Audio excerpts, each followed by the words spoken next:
السلام عليكم ورحمة الله وبركاته. بما ان الشتاء بدأ وجوع اخر الليل ما بيرحمش، قررت اشارك معاكم النهاردة كيكة البرتقال والجزر الشتوية اللذيذة بمقادير مظبوطة جدا مش هتلاقوها غير في الفيديو ده. كيكة هشة ولذيذة بدون فراغات، طرية وجميلة جدا. بس لو اول مرة تشوفوا قناتي، انا شيماء الحلواني، ولو عجبكم الفيديو فضلا ادعموني بلايك ويلا بينا نبدأ. في بول عندي هنخل كوبايتين ونص من الدقيق متعدد الاستخدامات، وهنخل عليه كمان نص كوباية من النشا، وهتلاقوا كل المقادير موجودة في صندوق الوصف. هضيف عليهم كمان كيس بيكنج باودر اللي هو 16 جرام، وذرة ملح يعني أقل من ربع معلقة. هقلبهم كويس وهركن بقى المكونات الجافة دي على جنب. عندي هنا كمان برتقانتين غسلتهم كويس وهنشفهم، وهبشر الجزء البرتقاني الخارجي ده لوحده، البرتقاني بس مش الأبيض. أما البرتقانتين فهقشرهم كويس وهشيل القلب الأبيض اللي بيبقى جواهم. وعندي كمان جزرية كبيرة علشان زيادة الفايدة. في الخلاط بقى احط 5 حبات من البيض، وهضيف عليهم كوباية ونص من السكر، وهخفقهم مع بعض في الخلاط لمدة 10 دقايق، وطبعا بنريح الخلاط في النص علشان ما يتحرقش.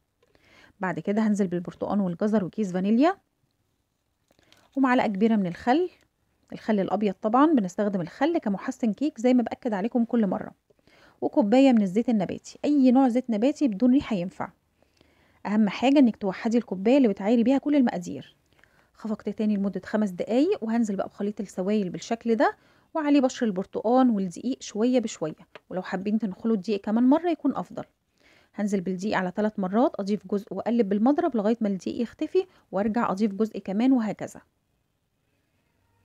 تمام كده. شايفين قوام الكيك عامل ازاي؟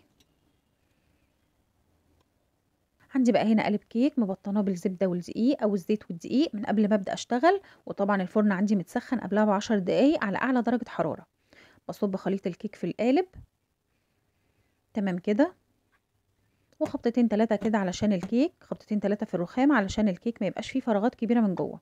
وعلى الفرن على طول، وبظبط درجة الحرارة طبعا على 180 بعد ما بدخله. بياخد تقريبا 40 دقيقة وبيستوي وبيبقى تمام، وبختبر التسوية من وسط الصينية بعصاية الشيش. هنا بقى زينت الكيك بشكل بسيط وبألف هنا وشفا.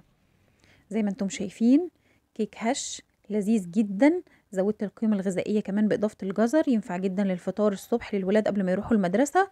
حاجة تفتح النفس بجد. انتظروا كمان فيديو عن كيك الزبدة، رائع جدا. بتمنى من كل قلبي يكون الفيديو عجبكم وانكم تكونوا استفدتوا منه، ولو ليكم اي سؤال او اي استفسار سيبوهولي في كومنت تحت الفيديو برد عليه على طول. اشكركم جدا على المتابعة، كنت معاكم شيماء الحلواني، مع السلامة.